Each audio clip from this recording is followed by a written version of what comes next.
Hello, everyone, and welcome back to Perpetual Chess. Listeners, I just wrapped a really fun recap with the always insightful top trainer and opening theoretician and Dutch champion, Grandmaster Erwin L'Ami, discussing a historic FIDE candidate. So hopefully you guys caught the end. Obviously, 17-year-old Gukesh made chess history, the youngest world championship challenger ever. Just an incredible display of maturity and chess strength. And obviously it went down to the wire. It could have gone another way. Fabiano came within inches of challenging, of forcing a playoff with Gukesh, but couldn't convert a game that he often would convert. And now we are on to recapping and discussing the World Championship. But shout out to all of the participants. It was an incredibly entertaining tournament, the women's section as well. And we're set up for a World Championship rematch between Zhu Wenjun and Tan Zhongyi. Tan Zhongyi won in impressive fashion. We get into that with Erwin as well. I also wanted to share a couple exciting announcements about upcoming events. Number one, they're doing a Chess in the Schools poker/chess fundraiser May 16th in New York City. So if you're in the area or able to get there, I'm going to be playing. Those of you who've been listening to this pod for a long time know I'm a former professional poker player. So let's see if I can remember how to play. If you don't know how to play poker, there'll be people there to teach you. It will be hosted by none other than Jen Shahadi. There's going to be other notable names from both the chess, poker, and business worlds. So if you're able to support this great organization that provides free chess instruction from the beginner level to the master/national champion level, Chess in the Schools in New York City, it would be great to see you there. Link in the show description if you'd like to find out more. The deadline for registering is May 1st. So if you do hear this, don't dilly-dally. Second announcement, another fun event.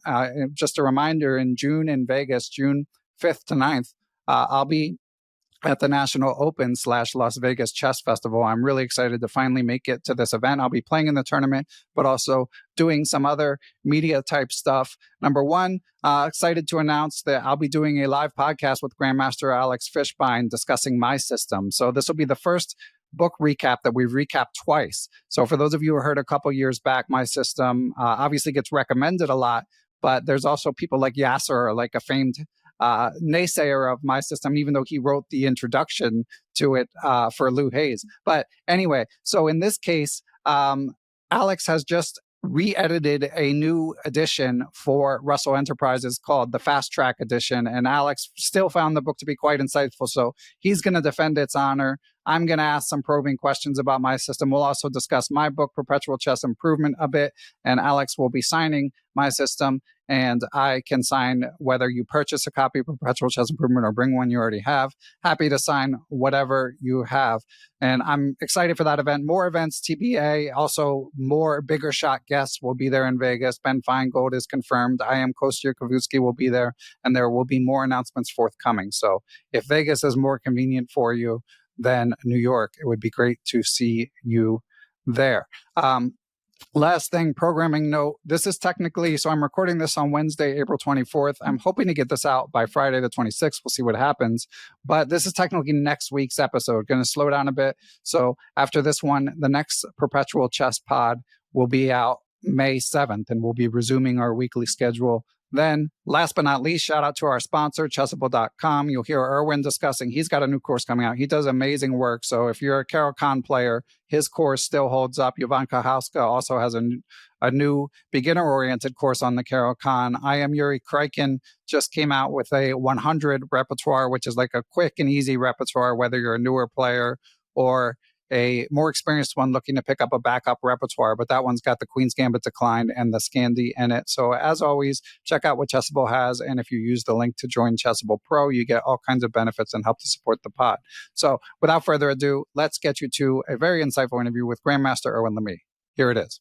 And we are honored to be rejoined by the renowned trainer, Chessable author, opening theoretician. He was the 2022 Dutch champion. He has worked with Grandmaster Anish Giri and was on Vasilin Topolov's World Championship match team. And we are excited to welcome back to the program and deconstruct this epic candidates, Grandmaster Erwin L'Ami. Welcome back, Erwin. Thank you. Thanks for having me. Good to be back. Yes.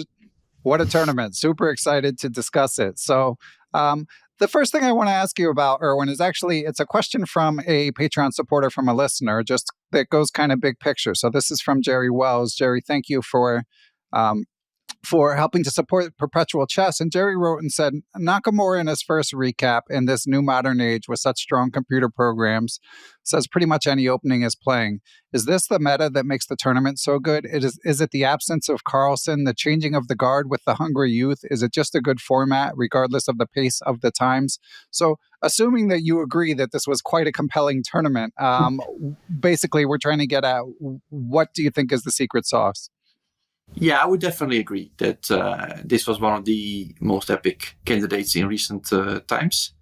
And speaking of Hikaru, I think one of the reasons he's thriving these days is the fact that openings have become much easier. Everything is playable, like you say. It's very easy for him to quite quickly pick up a line and play it the next day. I think that's more or less how he's been doing it. And he used to actually struggle a little bit, and I say that on a very high level. Obviously, it's details that I'm sort of speaking about. He used to struggle a little bit back in the day in the openings, especially against his direct competitors. He was not really he is essentially not really an opening guy. And current times, when it's very easy to switch, to surprise your opponents, to play a line that you've never played before, that indeed helps him tremendously. I think it's one of the main reasons actually. For his resurgence to the very, very top.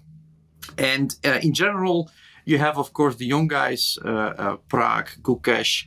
They're so open-minded. They are ready to play anything at any time. And that, I think that's very important factor of making this tournament so great, yeah.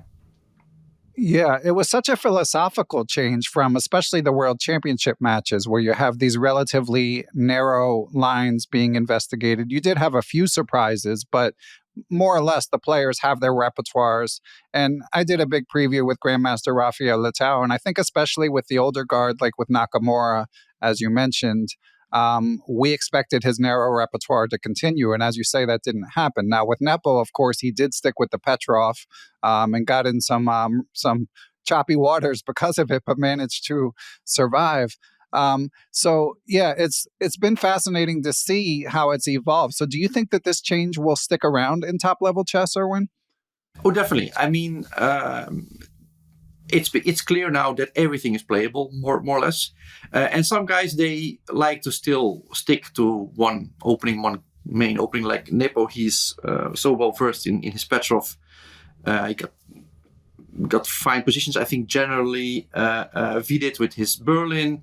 But I think it's very attractive.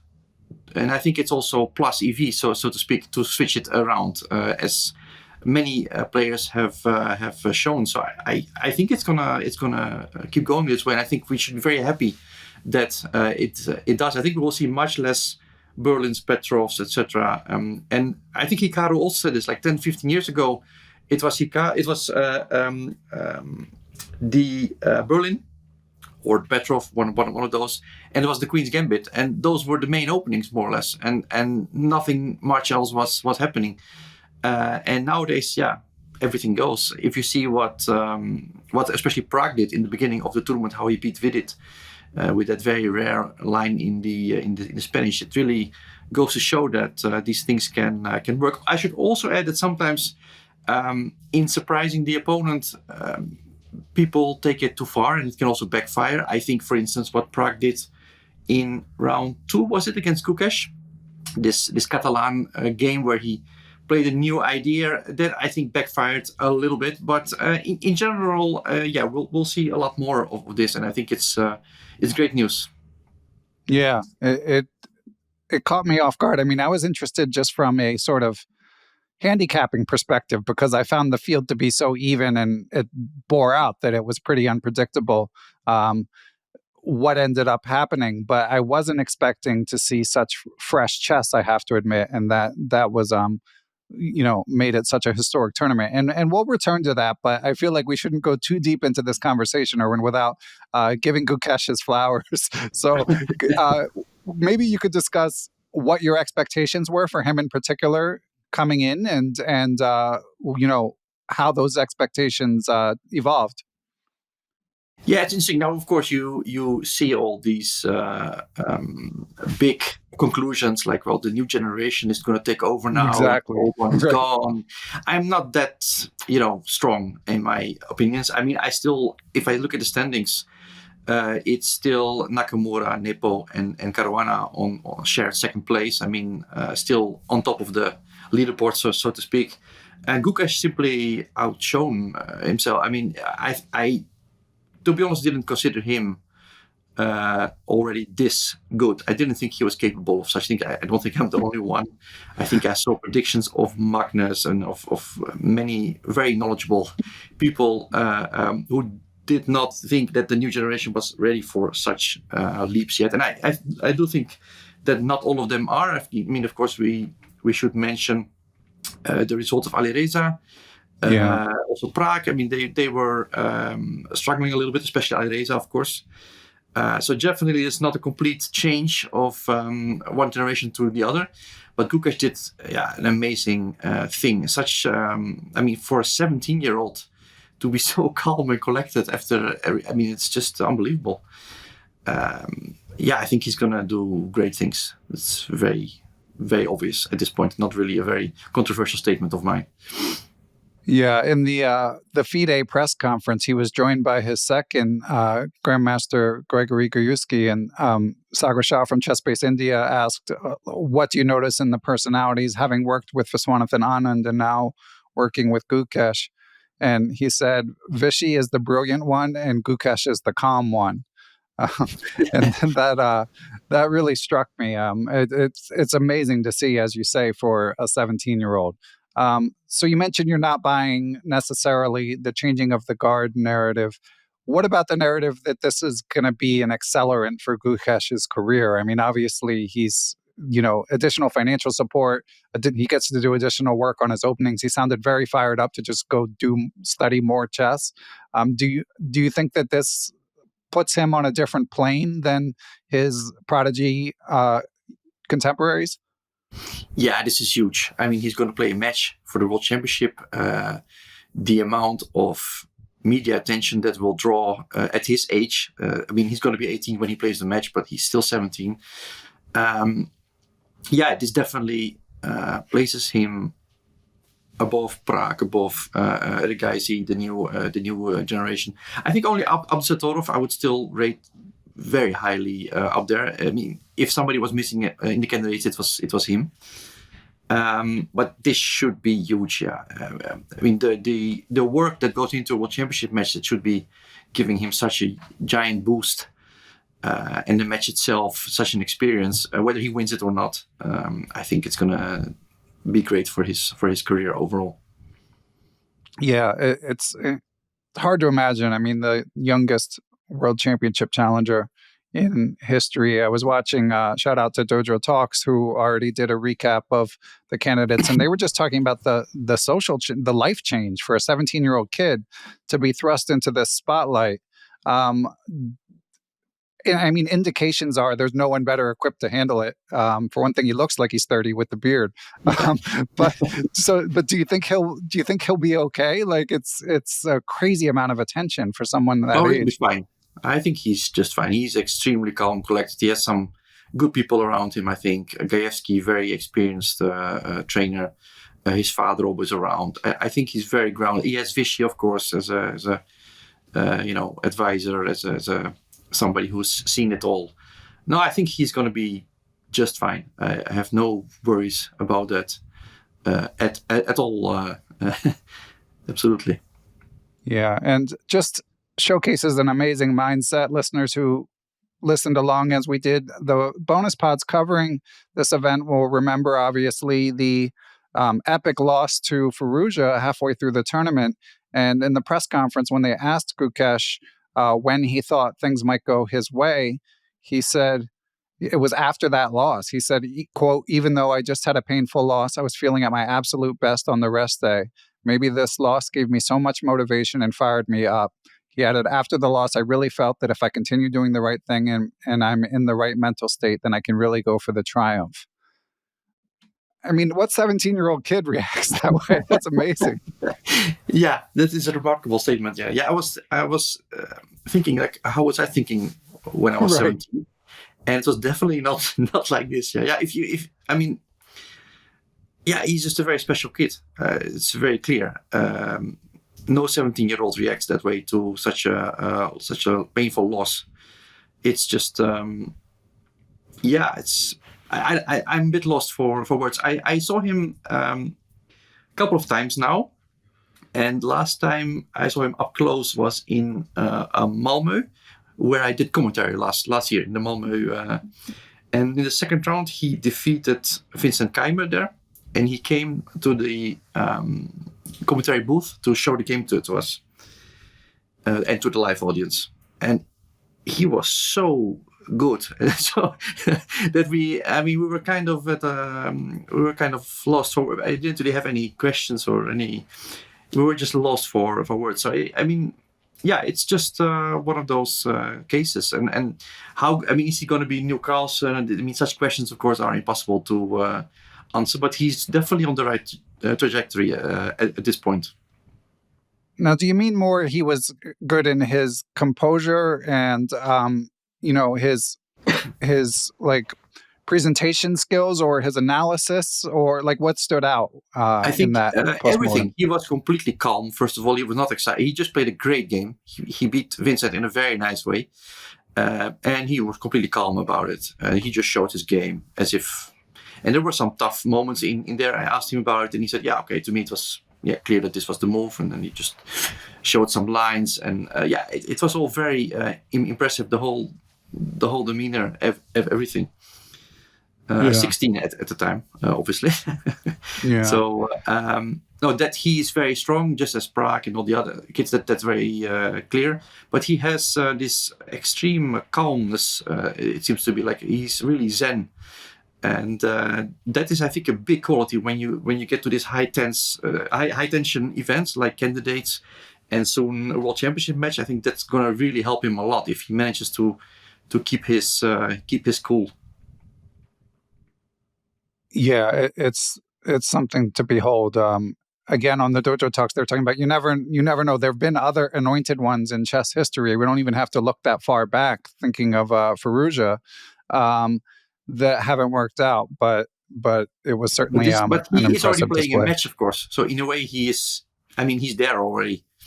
It's already he in a way he reached further than Alireza did. Alireza, of course, he touched 2800. It was amazing. But playing the match, winning at candidates, very strong candidates, is, I think.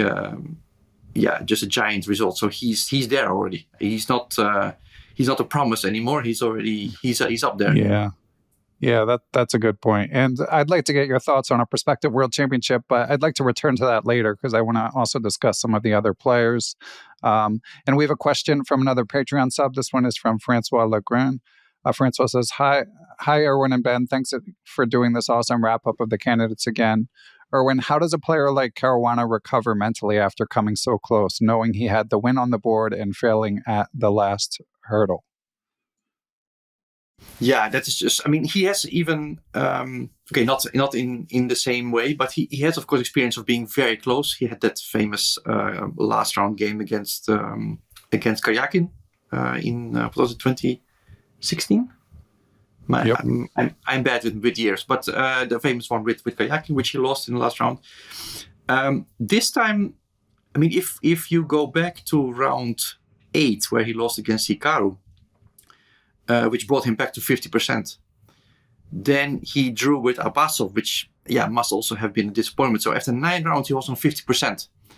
I had already excluded him actually, but he is really he's tough. He's one of the tougher ones. From that position to still be in contention in round 14 is already amazing. I think. The final spurt he did is incredible, and I think he's one of those players with enormous mental stamina, and he's going to be fine. In a way, you saw it already in his reaction. When Nepo said, "I'm sorry, I'm very sorry," and he said, "My fault," and he had a bit of he was not smiling as in, but he's he's cool about these things. He takes it the way it comes. I think. I don't think he'll be devastated. Of course, he'll be annoyed, obviously, but he's going to be back, and I think he will have at least one more cycle to try. I don't think that he's. Again, I don't think the new generation is already as dominant. So I think in 2 years' time he'll be around again, and he will have another shot. Yeah, he is incredibly resilient. Yeah, and still plenty young in terms of. Yes, I mean, and let's not forget. I mean, he's had the best performance in the past year in classical chess. So I think you could argue he was the best classical player over the past year. Amazing results. So. And again, it just, especially the first 9 rounds, I thought he was not his best. He missed a few chances here and there. So for him to then still be on contention, I thought that was amazing, actually. I thought that was already an amazing achievement. And then he missed it very narrowly. And had he won that last round, I think he would have been a favorite in the tiebreak as well. We may have been having a completely different conversation about the old generation still being in charge, and it's exactly all these kind of things. Yeah, and it was often comes down to minor details. Of course, it's especially at the highest level. Yeah, and yeah, that's the beauty of sport. That recedes so quickly. That there were 5 different situations in that Nepo game where he could have played a move where in all likelihood he goes on to win. And in all 5 of them, he didn't. I don't know if people saw the Queen E8 check moment. The Queen E8. Yeah, that one was tricky. I mean, from my 2100 perspective, but I think if you give it to Fabi, any given day, when he's a bit sharper, a bit fresher, he would spot it instantly. It's essentially what he says in the press conference, like, "Oh, it's so easy." It's just something. Yeah, he had a blind spot for. But obviously, I'm not judging. I mean, 14 rounds, grueling event, time trouble. It's all. It's of course extremely tough. But especially that Queen E8, Queen E2 moment for me stood out as a moment of where it all could have been different. Yeah.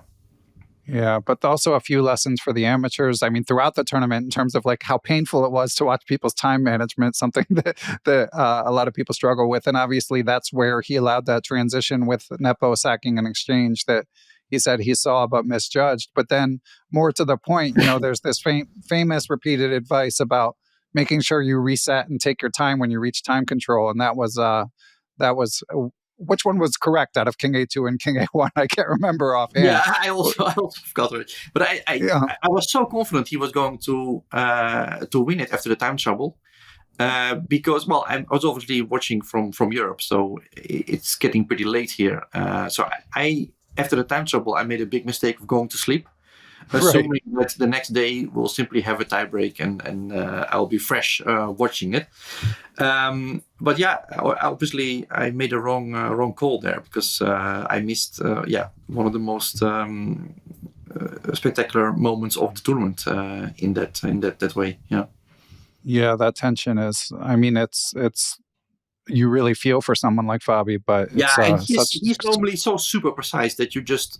I had no doubt that he was going to finish. Also, it was an amazing game up to the moment where he reached that winning position. It was absolute model stuff. Model game. It's just amazing at the level that he showed under that pressure. So it's gutting just. Yeah, and so painful in the press conference. The first thing they asked him was, "How did you feel?" And he said, "I feel like an idiot." I mean, that's it's a little tough to watch, but it also shows his, I mean, I personally wouldn't go that far if I were Fabi, but it certainly shows like his mindset. I thought it's interesting nowadays. You have this technology where you have these very small cameras on the edge of the board. I actually played on such board myself in Isle of Man, but I played Fabiano in round 3 of Isle of Man there. And on the first board, they had these small cameras. And there's also a mic in there, so you can both hear and see everything. And that really creates something new in chess. How to say chess for viewers at home. Yeah. Because now, of course, we had that amazing footage right after the game where Nepo apologizes and Fabi says my fault, and you see that all.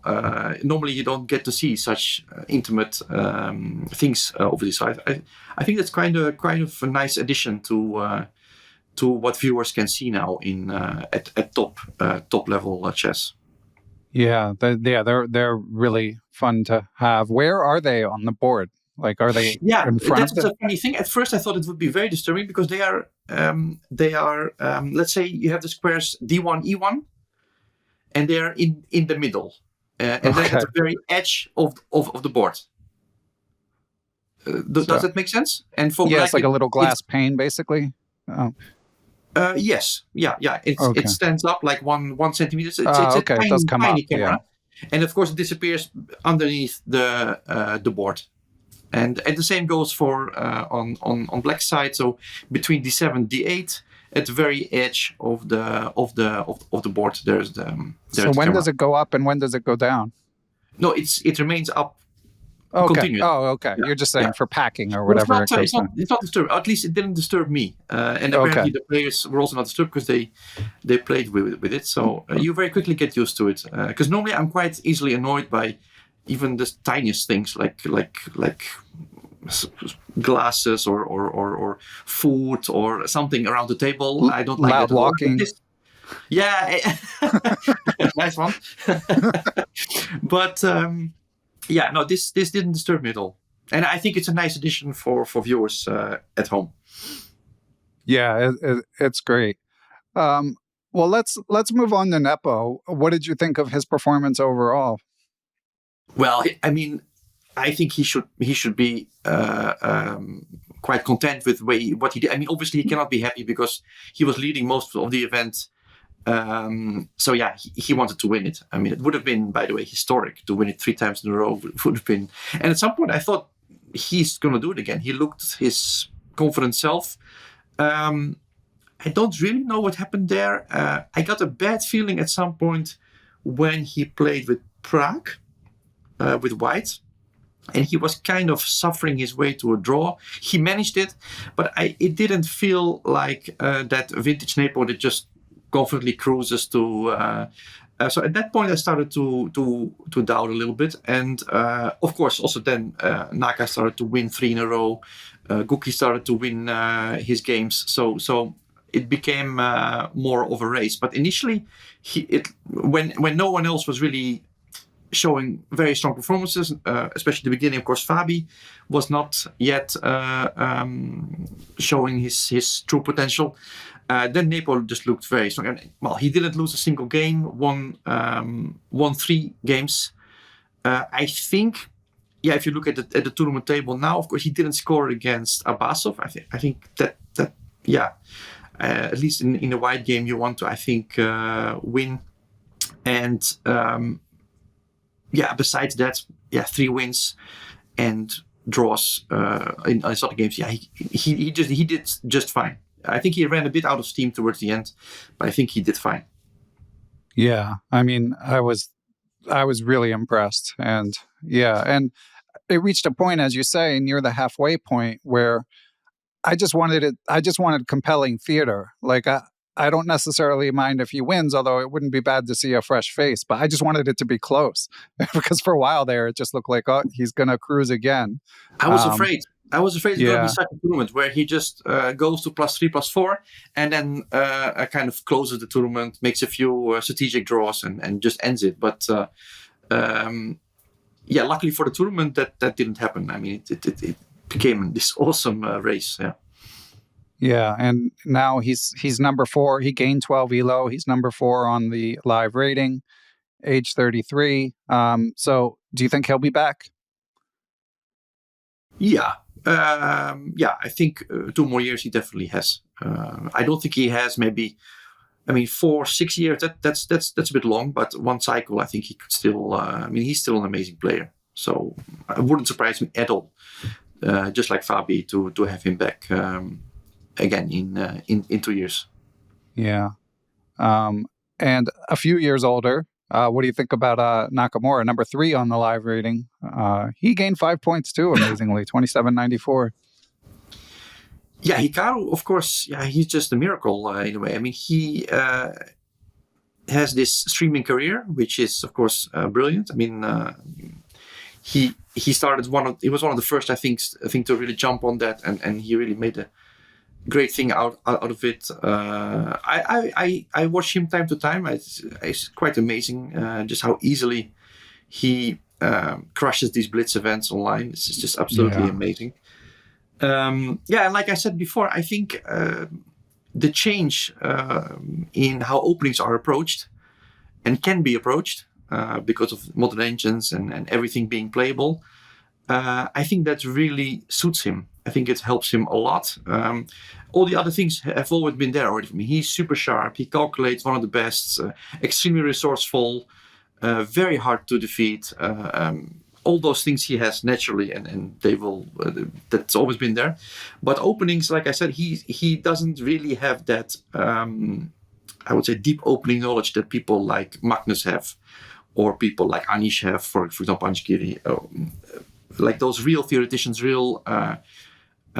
they, for example, I'm sure both Magnus and also Anish, to name two players, would have reacted better to what Gukesh did in the last round. I mean, there I think it showed that Hikaru is not really an opening guy to such a small surprise like Bishop E7. I don't think you're allowed to get worse there. And essentially, 5 moves down the line, he was kind of facing a slightly worse position. So there was just, it was just, I mean, there's no other way to say it. There was just a bad performance. That was just not, I don't think you can let that happen. He mixed up a few ideas. He combined A3 with Queen E2. It just didn't work out at all.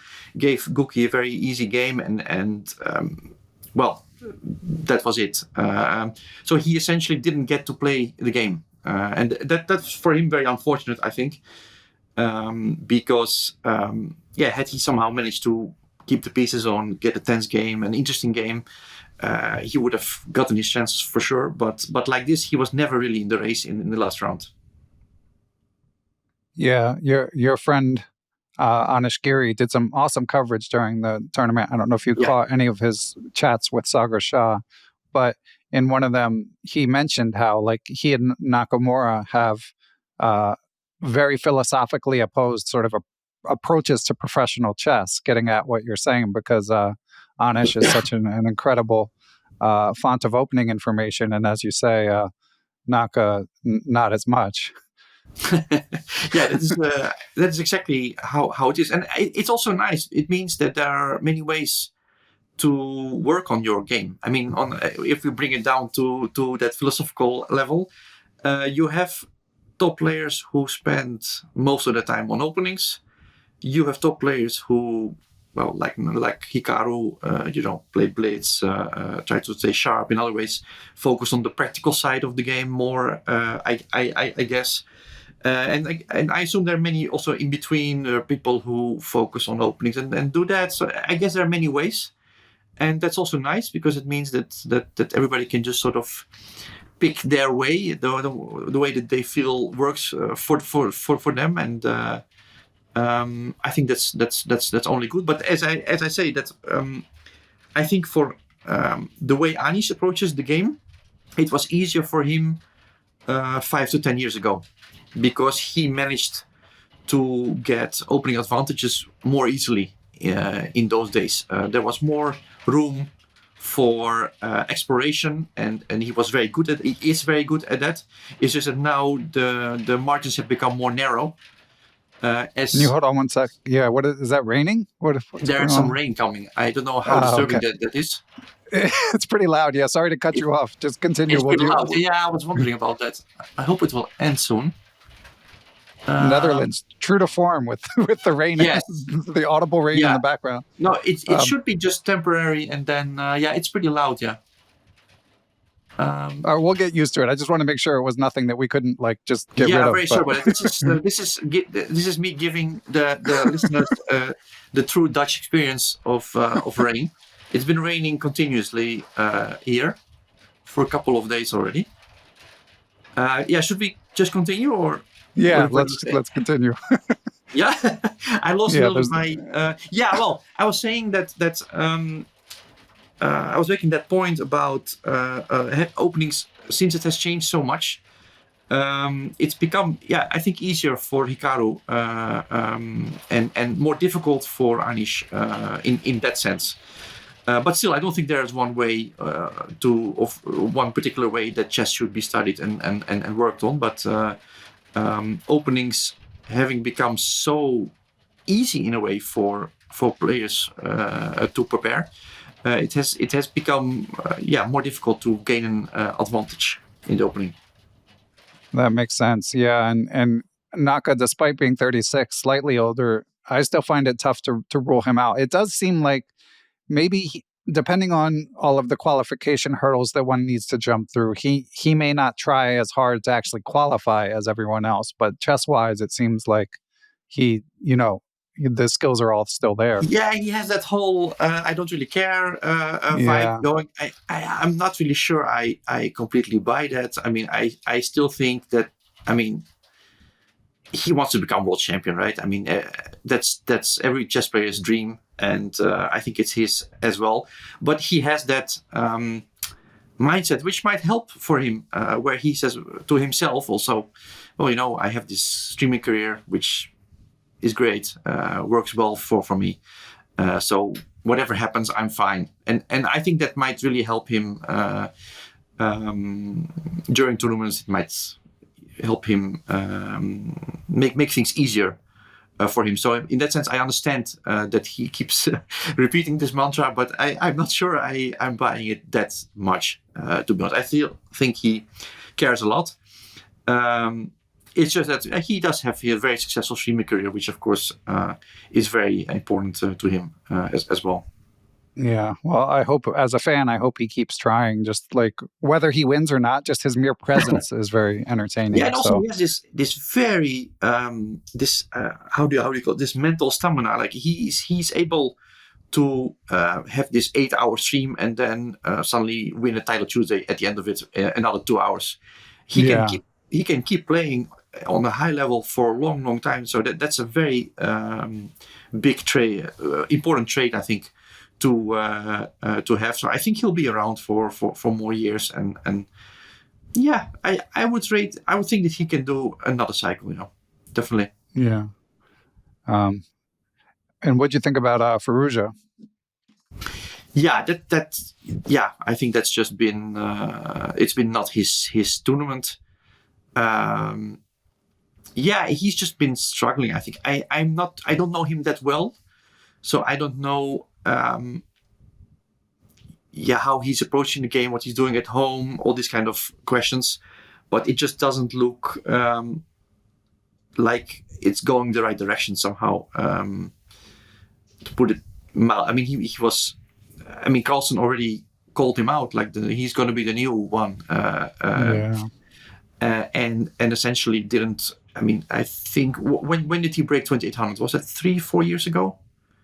Feels maybe like 3, although I'd have to check. But yeah. Well, anyway, it's many years ago, and it doesn't seem that invested somehow. But again, I could be completely wrong, and it may just look like that from the outside. But he was not, simply not one of the guys here.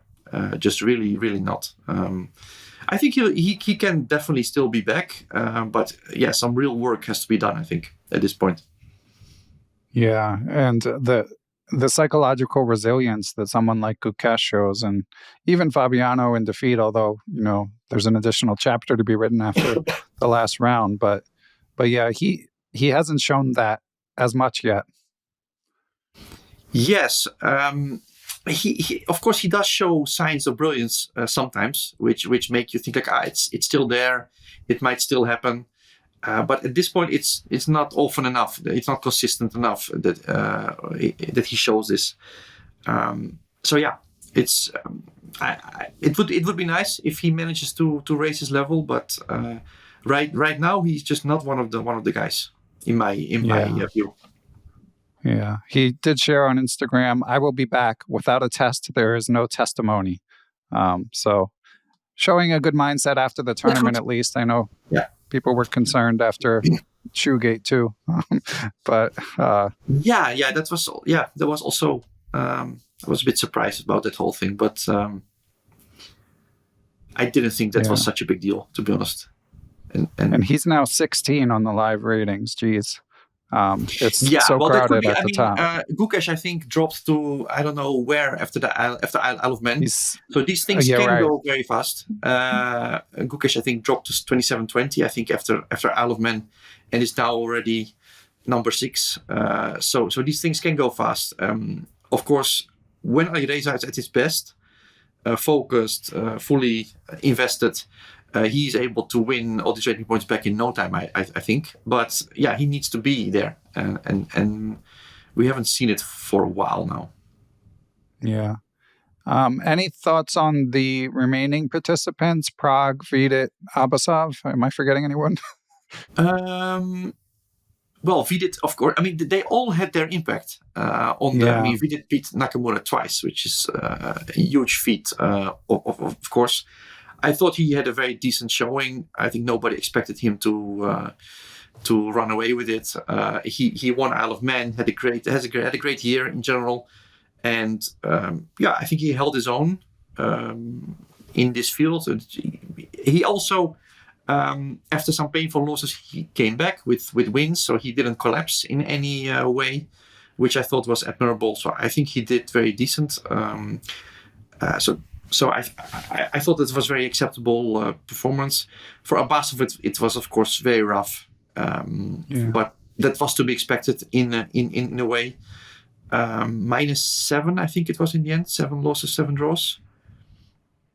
That's of course much, but on the other hand, he played in the tournament where everybody's most eager to be at their best. So he was really going to be the one that everybody was trying to beat, and these things happen. It's hard at some point to remain vigilant, to remain resilient when you loss after loss after loss. And but this of course had a huge impact. The fact that Gukesh, I think, defeated him twice, and Nepo made 2 draws. I mean, those kind of things, they impact standings tremendously. Who are we missing? Prague. Prague did some very interesting things. I think, especially at the beginning of the tournament, opening wise, very interesting. Showed a lot of ideas, a lot of interesting play. And I could be wrong, but I felt he ran a little bit out of steam towards the end. Like energy-wise, maybe something out there.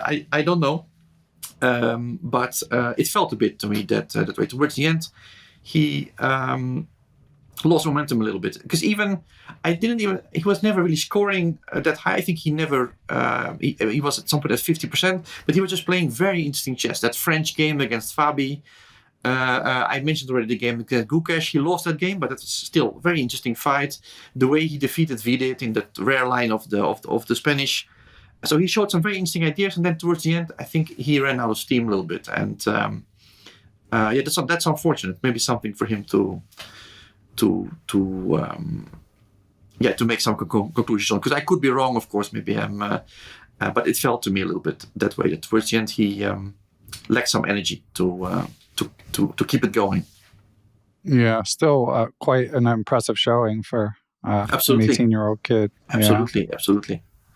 Yeah, in a non-Gukesh year, people would be talking about it more. And so Gukesh, in a way, I think, was most efficient against the lower pack of the. So he drew, if I'm not mistaken, the numbers 2, 3, and 4, right, in all the games, and made his +4 against the last 4 players. Yeah, although in his defense, going into the tournament, he wasn't looked at as like firmly top half himself. Oh yeah, of course. No, I'm just it's just looking in hindsight that he was most efficient, and those 2 points against Abasov, they've been huge. Yeah, makes a big difference, and that is the one drawback of the candidates format. Is it so often does come down to how the winner performed against who turned out to be the non-contenders. Yeah, if you take out the last 4 players and you just make a cross table between Gukesh, Nepo, Nakamura, and Caruana, then Naka wins the tournament with his win against FIDE with Right. +1. I mean, between those four, he won the tournament. But I think it's also the charm of the candidates that you have these players. Some qualified through World Cup in this case. Of course, a very surprising qualifier he was, Abasov, but he earned the spot, and I think that's fine. I like in a way that everybody can potentially make it to the candidates with a good result like that. I think that's good for the system. It's a healthy system. But yeah, it did definitely impact standings. Okay, and I still want to ask you about the system. First, did you have any thoughts on the women's candidates? Were you following that as well, Erwin? Yeah, definitely. First of all, I liked that the tournaments were together. Mm-hmm. I heard some people saying that it actually drew attention away from the women's candidates. For me, that was not really the case. Yes, I was following the candidates most. The male, I don't know, not the male. Well, the candidates. I was following that most, but I definitely looked at the women's candidates daily as well. Very interesting, of course, Vaishali's tournament was incredible. How she, I think, was on -4. 5 rounds before the end. She was in last place and then won 5 in a row and jumped to +1 score.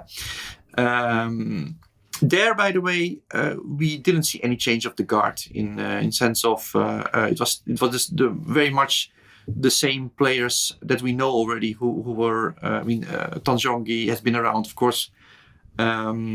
Humpy has been around for a long time. I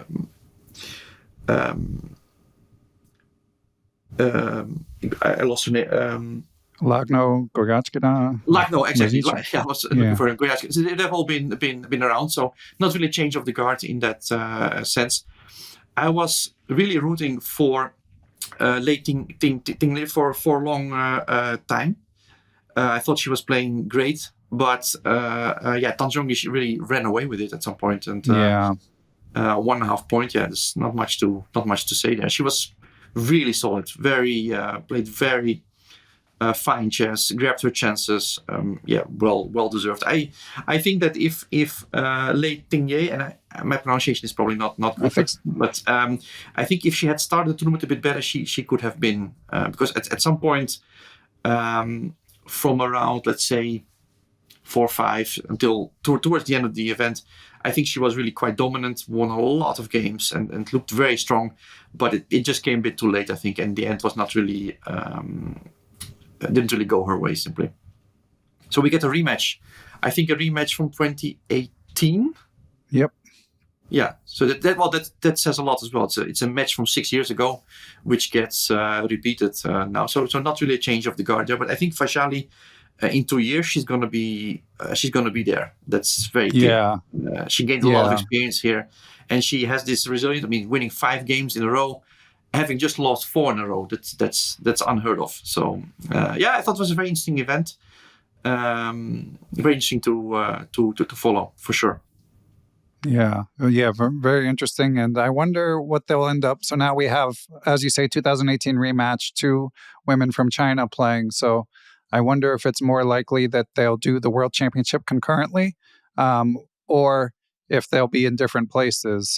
But that's an interesting thought. That's interesting. I didn't think about it. I didn't think if that was also, that's not the plan, right? That's just and there's been no announcements. No. Yeah, it would be interesting to do so. I think. I think last time it was held in China and didn't get much attention that match, but. It would be interesting to have it together with the match between Gukesh and Ding. Yeah, and for the Gukesh Ding match, Sagar Shah, of course, went to what would be a natural fit to potentially have the match in Chennai or surrounding area. He mentioned that the Tamil Nadu government already supported the Chennai Olympiad generously, so there's potentially some sponsorship money. I don't suppose you've heard anything. I mean, this is all sheer speculation, to be clear. I have no idea. I do always like to speculate whether playing at home is actually an advantage. Yeah, I have some doubts about that. I remember when I helped Topalov in 2010. The match was in Sofia. And I think that just added some pressure for him. He wanted to, in front of his own people, he wanted to, of course, show his best. I think that added some pressure. I'm not sure how Vishy experienced his own match in India, but against Carlsen.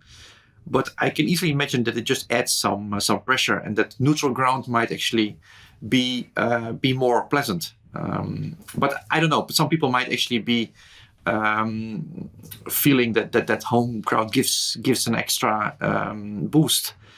But I don't have any personal experience myself, obviously. But I can imagine both being reasonable options. But as I saw it up close, I felt for Vesselin it didn't really work. I think for him it would have been better to have a neutral playing ground.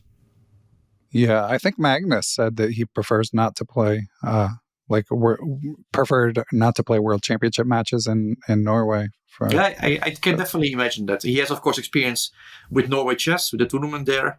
And I've been there a couple of times as well, because I joined Anish there quite often. And of course, they really jump on him there. He's the guy, and the journalist, everyone, fans. So that probably does cost quite a lot of extra energy, which he would normally not have to spend. Yeah, and Gukesh, by all indications, in Toronto was quite accommodating to the fans, signing autographs, speaking after long games, and with the spotlight multiplied by 20. If it's in Chennai, that's a lot for a 17-year-old. Yeah, I remember when there was this rapid tournament in Kolkata at some point organized by Tata Steel India, and I just saw this huge crowd, and they were getting so excited when they saw Vishy. Vishy was there, and they were really ready to run through doors to reach him. It's almost scary, actually. So I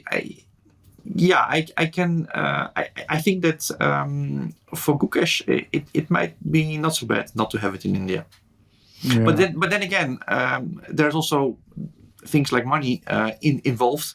If there's one giant bid from India and nothing else, then it's obviously going to be held in India. There's just and I don't think it will be held in China. China generally doesn't really, so far at least, haven't really shown much interest in this regard. At least they haven't really put up giant prize funds for World Championship matches so far.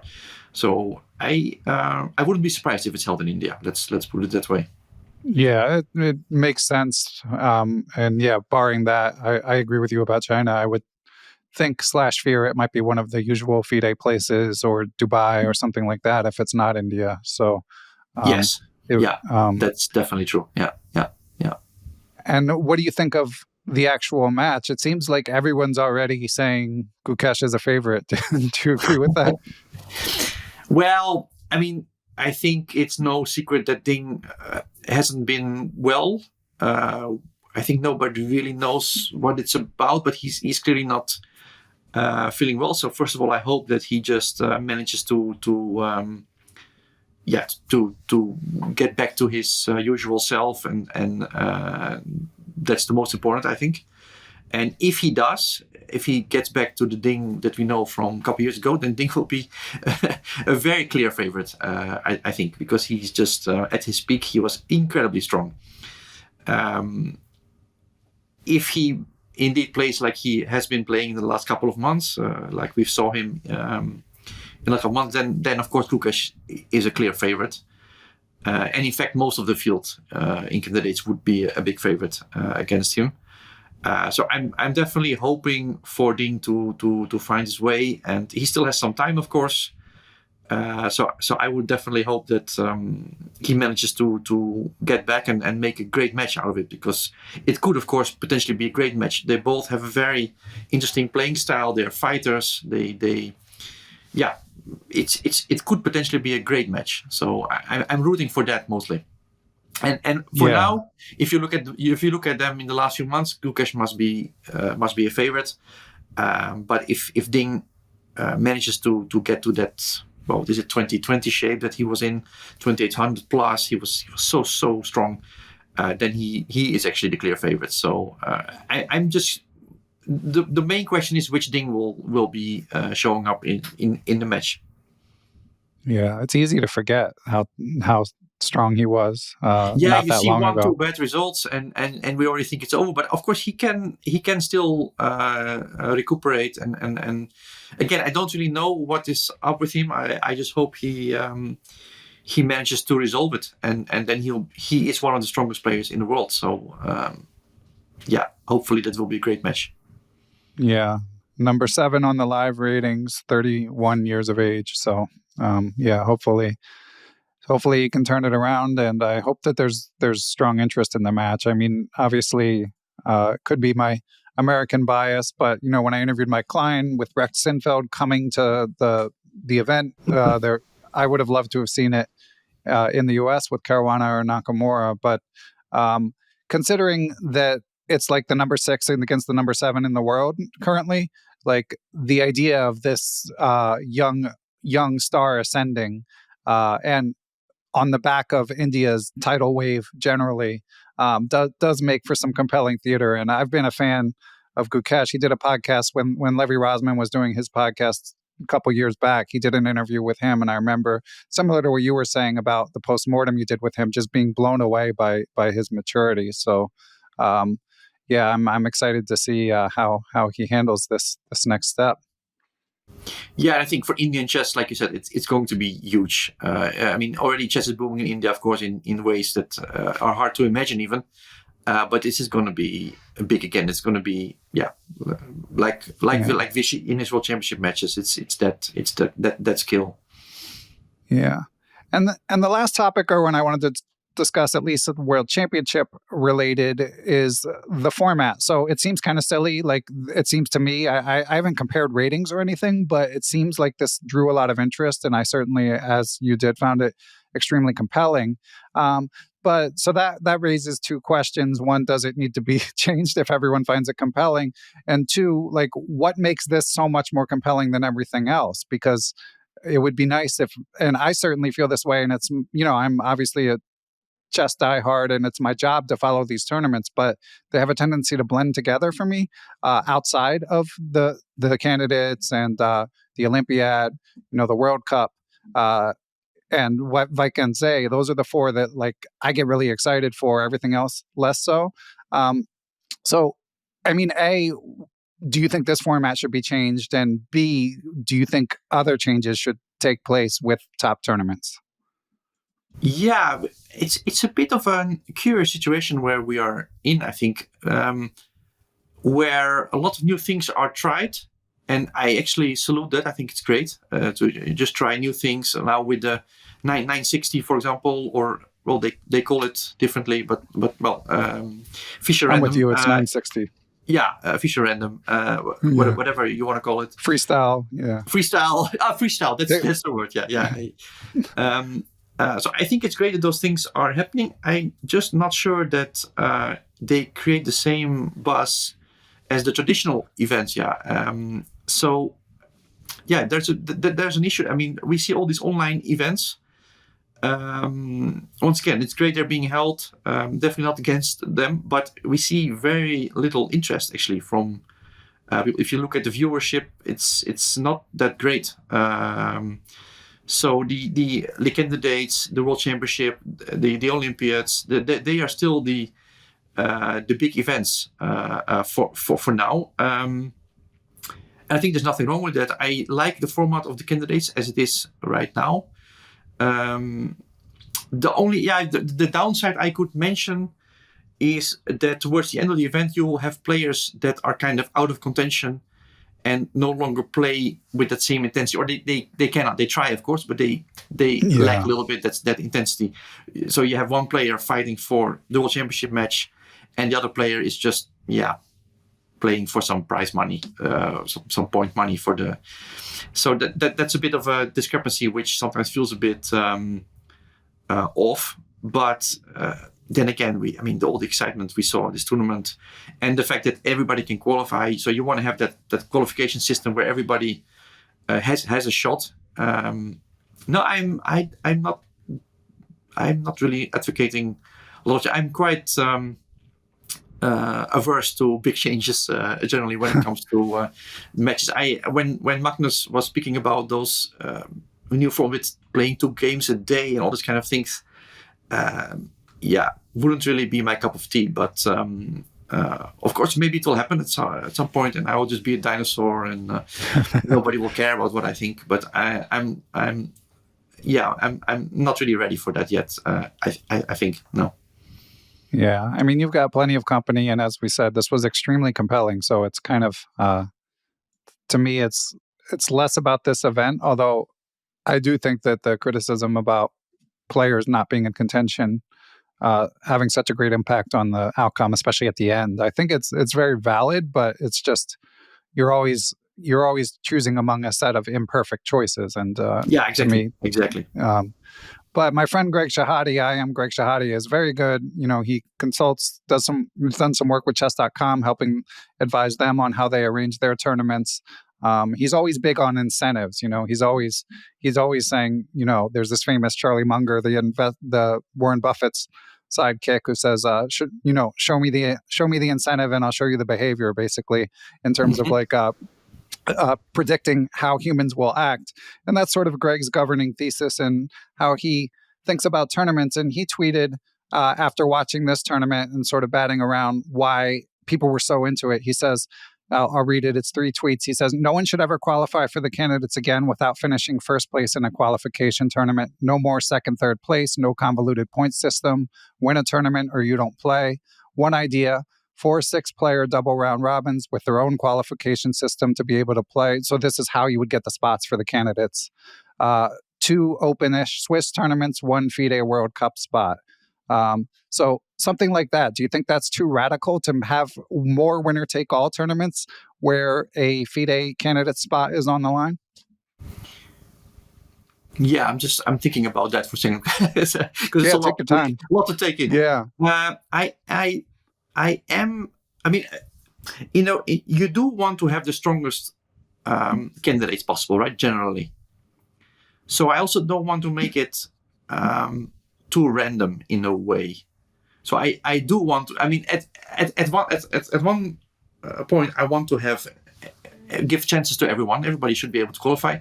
On the other hand, I would of course have preferred to see Abdusattorov instead of Abbasov in the tournament. Right. So if you're gonna have a lot of single tournaments where one single result qualifies you, it might lead to situations where you will have a candidate tournament with a lot of Abbasovs, let's say. And again, I respect what he did. He's just an example now. He did a great thing, and I have nothing against Abbasov, just for the record. But I would have preferred to see Abdusattorov, and I think many others would as well. So I think you want to have a system where on the one hand you give everybody chances, on the other hand you want to have the strongest qualifying, and that's very hard. And I'm definitely not a specialist, and I would have to think about what he proposes. But I'm not sure. I'm not sure about it. Well, Greg always has radical proposals, and he always has a lot of detractors nice, online. Because we have something to talk about, so it's always good. Yeah. It's always good. Yeah. Just for the record, I often agree with Greg, and as is often the case, I feel like it might be 1 or 2 steps too far, but directionally, I'm very drawn to the idea of more winner-take-all tournaments, and even the FIDE World Cup, which I find to be extremely compelling theater. But as I talked about with Mr. Daji when we were previewing it, to me, despite the fact that it doesn't make all that much sense that there's so many candidate spots on the line in this sort of hybrid event, so it's a hybrid tournament for classical spots. Despite the fact that it doesn't make that much sense, it adds so much luster to it to me that there are those golden tickets, those prizes. As we were saying before, there's always trade-offs. And there are many factors. Like do you want to aim at the audience? Or do you want to aim at having the strongest candidates possible? Or there are many factors in there. and you have to prioritize them. And I'm definitely not a specialist in this field. So there are people who probably spend a lot more time thinking about these things. But I would like to, like I said, for me, the two main priorities would be that people enjoy it and that we have the strongest possible candidates. And actually, the third one would be that sometimes in opposition, right? Like yes, exactly. Also, that everybody has a chance is also a clear opposition. So it's very hard. There's no perfect system, I think, and I'm quite happy with what we have right now. I wouldn't necessarily want to change much. And where are you on interzonals? There's like bringing back a match. And then also the 20 plus rounds, or how? Yeah, probably not. A Germans, maybe. Right. Yeah, I'm afraid in the zonals that's maybe a thing of the that's just not really. Well, you could think, but I guess it would have to get a modern twist, obviously. Right. But no, everything is debatable, of course. But I'm always very careful because again, we spoke about it I think last time, but the World Championship match, like we have something now, World Championship match that is not perfect, but it's still being broadcasted and seen all over the world by many people, and it's followed. So if we're going to change things, I want to make sure we change it for the better. And the same with this system. Like it's not perfect, but people seem to like it, and it creates definitely some great entertainment, a lot of drama. And before we change it, I would really want to be sure that we're doing the right thing. Yeah, and as I said, like we're coming off an amazingly entertaining candidate. So a lot of my philosophizing here is more about the other events than it is about the candidates itself. All right, but I have to bounce one more idea off of you, and this would make it longer, which is the number one clear drawback. But what if, because I don't see a way to do it without a double round robin, but what if you had the initial double round robin as a qualification for like a final four with like four game matches between the final four to ultimately win? Are we just getting too long then? That does sound like a grueling way to qualify. Already now, some people said that qualifying is harder than winning a match. Right. In that case, qualifying would just be like the ultimate goal, and then match it's just a formality. Hard to say. I think it's a bit much, right? To that way. Also, practically speaking, I mean the prize fund for such a thing we would have to find a lot of money for such an event. I think already now candidates is quite costly, I think, and not always easy, I think, to find a organization for sponsors, etc. So if you would add another layer, I don't think it would make it easier. Obviously, I'm all in favor of more games and more excitement. But I would then rather think of increasing the number of players in the candidates itself. Right. Maybe make it 10, and then maybe you could go single 12, round robin, and then make it a real grueling. Yeah. But I'm afraid it's not really a sign of these times anymore. Yeah, fair points. All right, I'll retract that suggestion. Although I'll leave it in for my embarrassment into the podcast. All right. Well, Erwin, this has been fantastic. Before I let you go, you mentioned to me before we're recording you're working on a chessable course. What else do you have going on in 2024? I'm making a D4 repertoire now. Always a bit scared of that because I usually make repertoires for black, and now I'm doing it for white, and that means you have to prove advantages or try to prove advantages everywhere, which is of course impossible thing to do. So it's going to be a very tough task, but I think it's going to be nice. I'm working on it right now, and I hope to finish it. In some months from now, because I have a lot of other things lined up. I'm going with Anish to Poland now for the Grand Chess Tour. He's playing Rapid and Blitz there. Some other events as well. Dutch Championship at some point. I'll play. Olympiad coming later this year. So plenty of things lined up. Glad to hear it. Yeah, glad that they're keeping you busy, and we'll look forward to the chessable course. So any final thoughts before we say goodbye, Erwin?